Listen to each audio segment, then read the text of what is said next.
ನಮಸ್ಕಾರ, ಹೇಗಿದ್ದೀರಾ? ಸ್ವಶೈಲ ಕನ್ನಡ ವ್ಲಾಗ್ಸ್ಗೆ ಸ್ವಾಗತ. ಇವತ್ತಿನ ವ್ಲಾಗ್ ಮದುವೆ ರಿಲೇಟೆಡ್ ವ್ಲಾಗೇ ಆಗಿರುತ್ತೆ. ಅಂದರೆ ರಿಸೆಪ್ಷನ್ ವ್ಲಾಗ್. ಮದುವೆ ವ್ಲಾಗ್ ಹಾಕಿದ ಮೇಲೆ ಇದನ್ನು ಹಾಗೆ ಬ್ಯಾಕ್ ಟು ಬ್ಯಾಕ್ ಹಾಕೋಣ ಅಂತ ಅಂದ್ಕೊಂಡೆ. ಅಂದ್ಕೊಳ್ಳೋದು ಯಾವುದೂ ಆಗ್ತಿಲ್ಲ ಇತ್ತೀಚೆಗೆ. ಟೈಮ್ ಸಿಗಲಿಲ್ಲ, ಹಾಗಾಗಿ ಸ್ವಲ್ಪ ತಡ ಆಗ್ತಿದೆ ಈ ವ್ಲಾಗ್. ಮೊದಲೆಲ್ಲ ಟೈಮ್ ಹೆಂಗೆ ಪಾಸ್ ಮಾಡೋದು, ಯಾವ ಯಾವ ಕೆಲಸ ಮಾಡಿಕೊಂಡು ಟೈಮ್ನ ಕಳೆಯೋದು ಅನ್ನಿಸ್ತಿತ್ತು. ಆದರೆ ಇತ್ತೀಚೆಗಂತೂ ಹೇಗೆ ಫಟಾಫಟ್ ಅಂತ ಟೈಮ್ ಮುಗ್ದೇ ಹೋಗುತ್ತೆ ದಿನದಲ್ಲಿ ಅಂತಲೇ ಗೊತ್ತಾಗ್ತಿಲ್ಲ.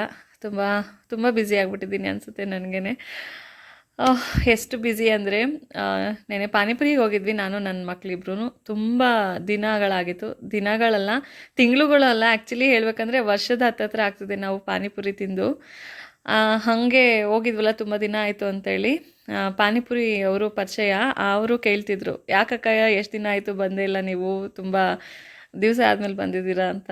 ಆವಾಗ ಅನ್ನಿಸ್ತು, ಹೌದಲ್ವಾ, ನಾವು ಎಷ್ಟೊಂದು ನನ್ನ ಡೈಲಿ ಲೈಫ್ನ ಮಿಸ್ ಮಾಡ್ಕೋತಿದ್ದೀನಿ, ಎಷ್ಟು ಬ್ಯುಸಿ ಆಗಿಬಿಟ್ಟಿದ್ದೀನಿ ಅಂತ. ಇತ್ತೀಚೆಗಂತೂ ಟೈಮೇ ಸಿಗ್ತಿಲ್ಲ. ಅಂದ್ಕೊಂಡು ಕೆಲಸ ಯಾವುದೂ ಸರಿಯಾಗಿ ಆಗ್ತಿಲ್ಲ, ಇರೋ ಕೆಲಸಗಳಿಗೆ ಟೈಮ್ ಸಾಕಾಗ್ತಿಲ್ಲ ಅನ್ನೋಂಗೆ ಆಗ್ಬಿಟ್ಟಿದೆ.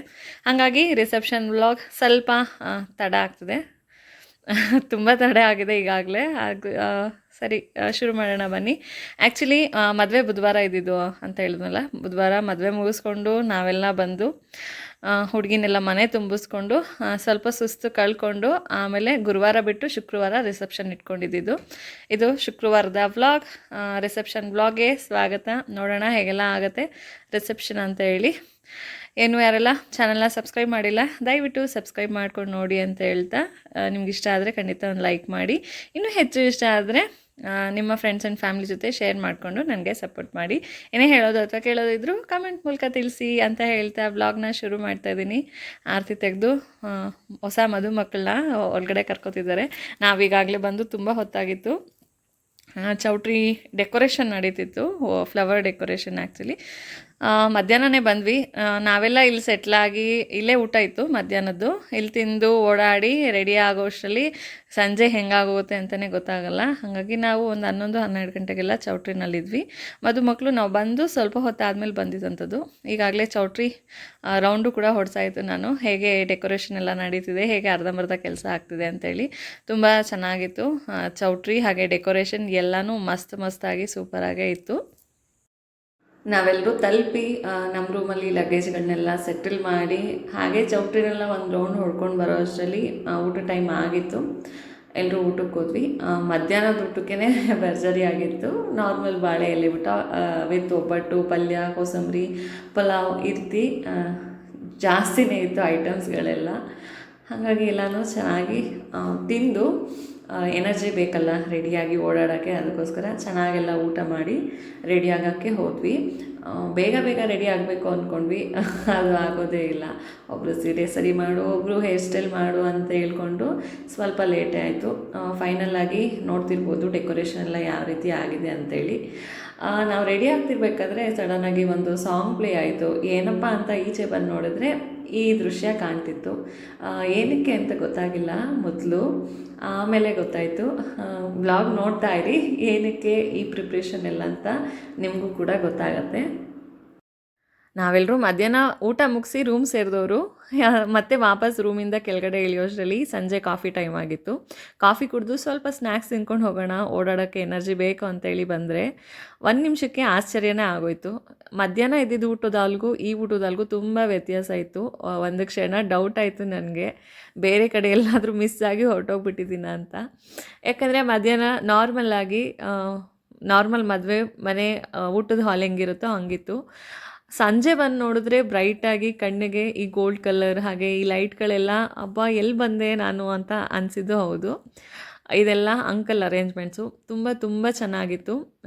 ಎಕ್ಸ್ಪೆಕ್ಟ್ ಮಾಡಿರಲಿಲ್ಲ, ಯಾರಿಗೂ ಗೊತ್ತಿರಲಿಲ್ಲ. ಒಂಥರ ಸರ್ಪ್ರೈಸಿಂಗ್ ಆಗಿತ್ತು. ನೋಡಿದ ತಕ್ಷಣ ಖುಷಿ ಜೊತೆ ಆಶ್ಚರ್ಯ ಕೂಡ ಆಯಿತು. ಹೌದಾ, ಈ ರೀತಿ ಇದೆಯಾ ಅರೇಂಜ್ಮೆಂಟ್ಸ್ ಅಲ್ಲ ಅಂತ ಹೇಳಿ. ಬರೀ ಅರೇಂಜ್ಮೆಂಟ್ಸ್ ನೋಡೋಕ್ಕೆ ಮಾತ್ರ ಅಲ್ಲ, ಅದರೊಳಗಡೆ ಇದ್ದಿದ್ದ ಎಲ್ಲ ಐಟಮ್ಸ್ಗಳು ಕೂಡ ಬೊಂಬಾಟಾಗಿತ್ತು. ಫಂಕ್ಷನಿಗೆ ಬಂದಿದ್ದಂಥ ಪ್ರತಿಯೊಬ್ಬರು ಬಾಯಲ್ಲಿ ಊಟ ತುಂಬ ಚೆನ್ನಾಗಿದೆ ಅಂತ ಕೇಳೋಕ್ಕೇ ಖುಷಿ ಆಗ್ತಿತ್ತು. ಅಷ್ಟು ಆ ಒಂದು ಮೂಮೆಂಟ್ ಇದೆಲ್ಲ, ಅದೊಂದು ಸ್ಯಾಟಿಸ್ಫ್ಯಾಕ್ಷನ್ ಸ್ಮೈಲ್ನ ತಂದುಕೊಡೋ ಅಂಥ ಮೂಮೆಂಟು. ಎಷ್ಟೆಲ್ಲ ಕಷ್ಟಪಟ್ಟು ಅರೇಂಜ್ಮೆಂಟ್ ಮಾಡಿರ್ತಾರೆ ಒಂದು ಫಂಕ್ಷನ್ನ, ಅದರಲ್ಲಿ ಮೇಯ್ನಾಗಿ ಊಟನೇ ಇರುತ್ತೆ. ಬಂದವರಿಗೆ ತೃಪ್ತಿ ಆಗಬೇಕು ಅನ್ನೋ ಕಾನ್ಸೆಪ್ಟು.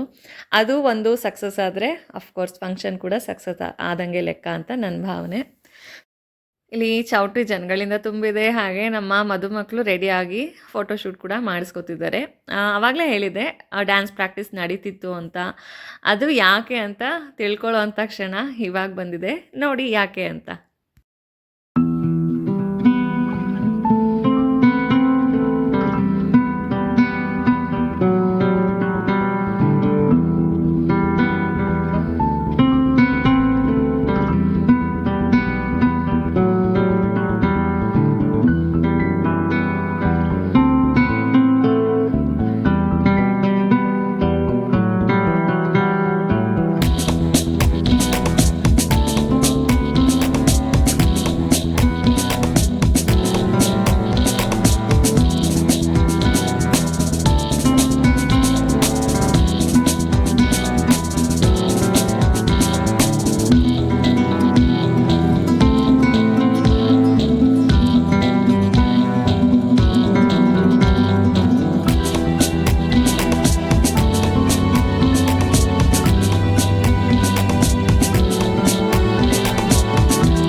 ಗೊತ್ತಾಯ್ತಲ್ಲ ಮಧ್ಯಾಹ್ನ ತಯಾರಿ ಯಾವುದಕ್ಕೋಸ್ಕರ ಇದ್ದಿದ್ದು ಅಂತೇಳಿ.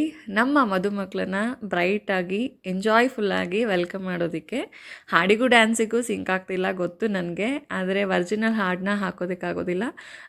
ನನ್ನ ಹಾಡು ಸ್ವಲ್ಪ ಕಾಮಾಗಿದೆ, ಅವ್ರ ಹಾಡು ತುಂಬ ಜೋಶಾಗಿತ್ತು, ಅಷ್ಟೇ ವ್ಯತ್ಯಾಸ. ಅವ್ರ ಡ್ಯಾನ್ಸಿಗೂ ನನ್ನ ಹಾಡಿಗೂ ಸ್ವಲ್ಪ ಇದರಲ್ಲೇ ಅಡ್ಜಸ್ಟ್ ಮಾಡ್ಕೊಬಿಡಿ. ಹೇಗಿತ್ತು ನಮ್ಮ ಮದುಮಕ್ಕಳ ವೆಲ್ಕಮ್ ತಿಳಿಸಿ ಕಮೆಂಟಲ್ಲಿ.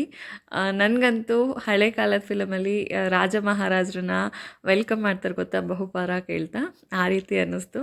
ಹಾಗೆ ಸ್ಟೇಜ್ ಮೇಲೆ ಹೋದ್ಮೇಲೆ ಈ ಸ್ಮೋಕಿ ಫೀಲಿಂಗ್ ಎಲ್ಲ ಫಿಲಮಲ್ಲಿ ನೋಡ್ತೀವಲ್ಲ, ಇಂದ್ರಲೋಕ ದೇವಲೋಕ ಅಂತ, ಆ ರೀತಿ ಅನ್ನಿಸ್ತಿತ್ತು. ತುಂಬ ಚೆನ್ನಾಗಿ ವೆಲ್ಕಮ್ ಮಾಡಿದ್ರು. ಅವರ ಬ್ರೈಟ್ ಡ್ರೆಸ್ಸಿಗೂ ಅವರ ಡ್ಯಾನ್ಸಿಗೂ ತುಂಬ ಚೆನ್ನಾಗಿ ಸೂಟ್ ಆಗ್ತಿತ್ತು.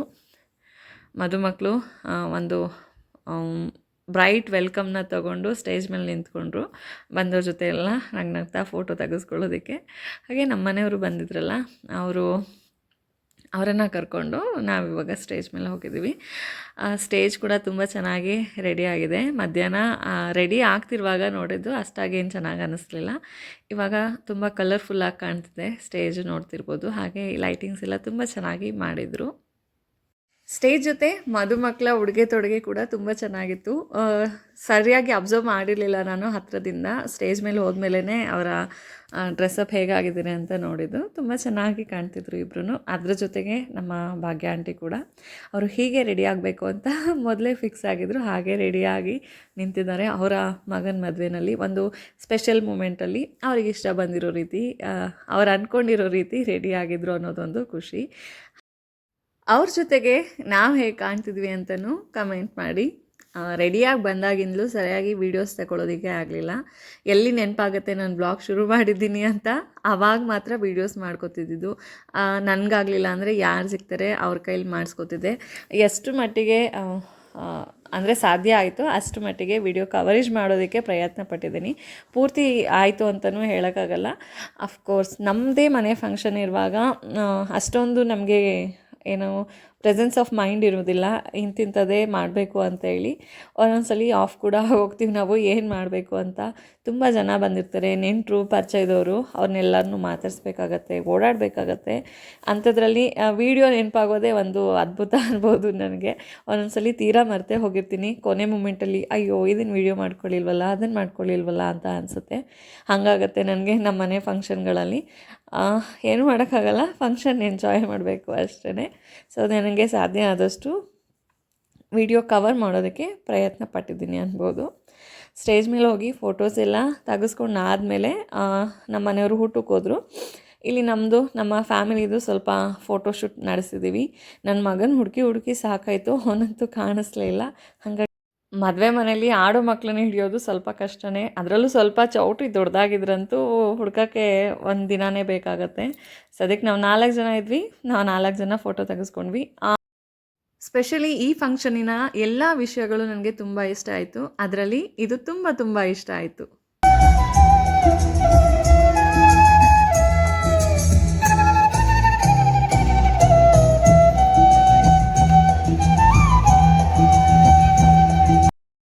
ವಾ ಕೇಳೋಕ್ಕೆ ಎಷ್ಟು ಚೆಂದ ಅಲ್ಲ. ನಾನಂತೂ ಅದೆಷ್ಟು ಸಲ ಅಲ್ಲಿ ನಿಂತು ಕೇಳಿದ್ದೀನೋ ಗೊತ್ತಿಲ್ಲ ಅವರ ಒಂದು ಕೊಳಲಿನ ನಾದನ. ನನಗೆ ಮ್ಯೂಸಿಕ್ ಅಂದರೆ ತುಂಬ ಇಷ್ಟ. ಅದು ಇನ್ಸ್ಟ್ರೂಮೆಂಟಲ್ಲಾದರೂ ಆಗಿರ್ಬೋದು, ಲಿರಿಕಲಿ ಆದರೂ ಆಗಿರ್ಬೋದು.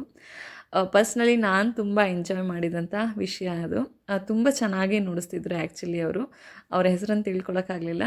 ನಾವು ಓಡಾಟದ ಮಧ್ಯೆನೂ ನಮಗೆ ಒಂದು ಇಂಪಾದ ಸಂಗೀತ ಕೇಳ್ತಿತ್ತು. ಅದು ಇನ್ನು ನಮ್ಮ ಓಡಾಟಕ್ಕೆ ಎನರ್ಜಿ ತಂದುಕೊಡ್ತಿತ್ತು ಅಂತ ಹೇಳ್ಬೋದು.